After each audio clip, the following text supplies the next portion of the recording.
Louvado seja nosso Senhor Jesus Cristo. Hoje é dia 15 de janeiro, estamos no segundo domingo do tempo comum.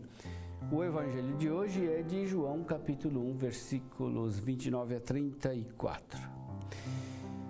Naquele tempo, João viu Jesus, aproximou-se dele e disse: Eis o Cordeiro de Deus, que tira o pecado do mundo.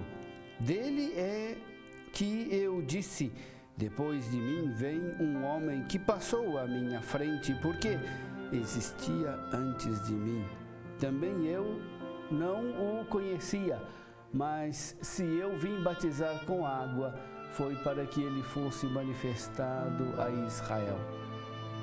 E João deu testemunho dizendo: eu vi o Espírito descer como uma pomba do céu e permanecer sobre ele. Também eu não o conhecia, mas aquele que me enviou a batizar com água me disse: aquele sobre quem vires o Espírito descer e permanecer, este é quem batiza com o Espírito Santo. Eu vi e dou testemunho. Este é o Filho de Deus. Meu irmão, minha irmã, João narra o batismo de Jesus de maneira indireta.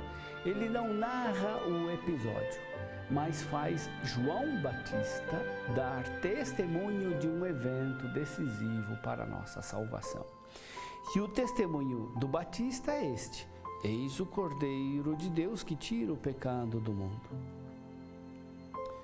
A palavra Cordeiro de Deus, tão importante para João Batista, para João Evangelista, pode permanecer para nós sem grande significado. Podemos até mesmo entender essa palavra como sinônimo de uma pessoa tranquila. A gente às vezes diz assim: são cordeirinhos, são inofensivos.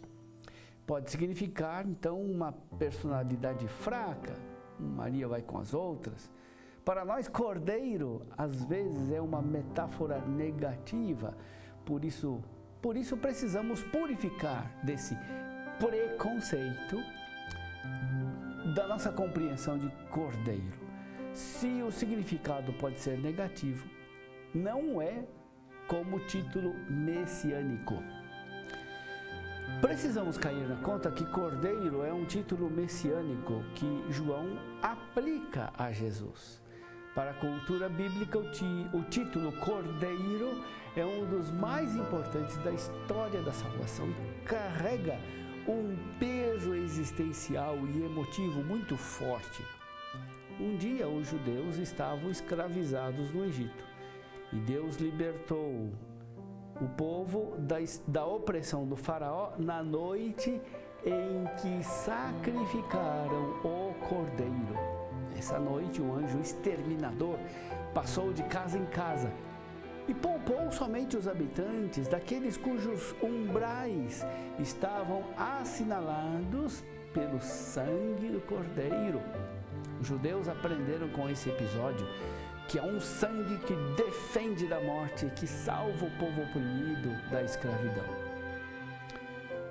Pensemos nisso quando estivermos na fila da comunhão.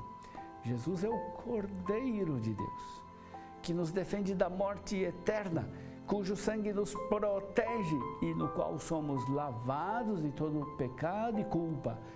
Eis o Cordeiro de Deus que tira o pecado do mundo. Outro significado do Cordeiro encontramos na própria celebração da Páscoa dos judeus. Eles celebravam comendo em família um cordeiro sacrificado, sem que nenhum de seus ossos fossem quebrados.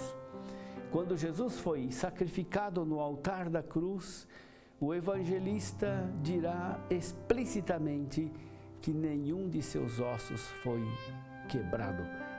Naquela época era muito comum que os crucificados agonizassem longamente. Por isso, para abreviar o suplício, era comum que os soldados quebrassem as pernas dos crucificados. Sem o sustento das pernas, esses crucificados morriam mais rapidamente por asfixia. Como Cordeiro Pascal, o nosso Cordeiro Jesus não teve suas pernas quebradas.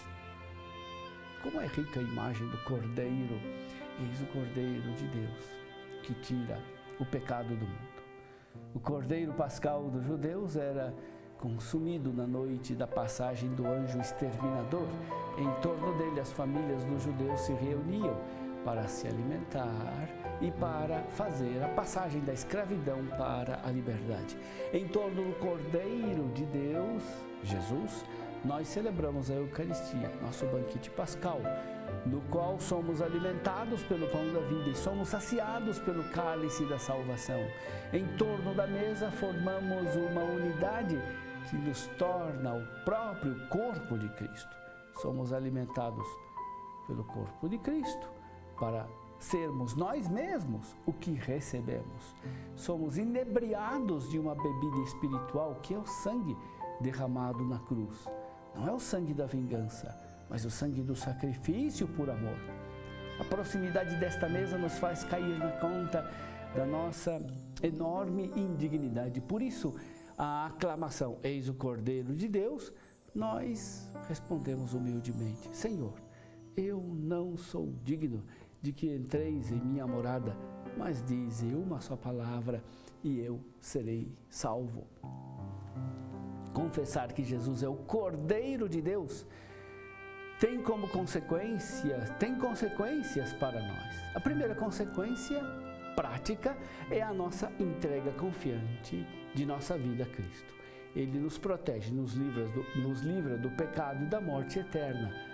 Hoje, o mundo das crianças está muitas vezes contaminado de protetores, super-heróis e assim por diante. Infelizmente, há também personagens pouco heróicos que se tornam de alguma forma modelos de identificação para as nossas crianças. Precisamos proteger as nossas crianças dessa simbologia doente, insana. Precisamos ajudar as nossas crianças e a nós mesmos a entregar a confiança ao verdadeiro protetor, o Cordeiro de Deus, que tira o pecado do mundo. Assim, também nós nos tornamos cordeiros que protegem os pequeninos. Confessar que Jesus é o Cordeiro de Deus tem como outra consequência um imperativo de entrega no amor.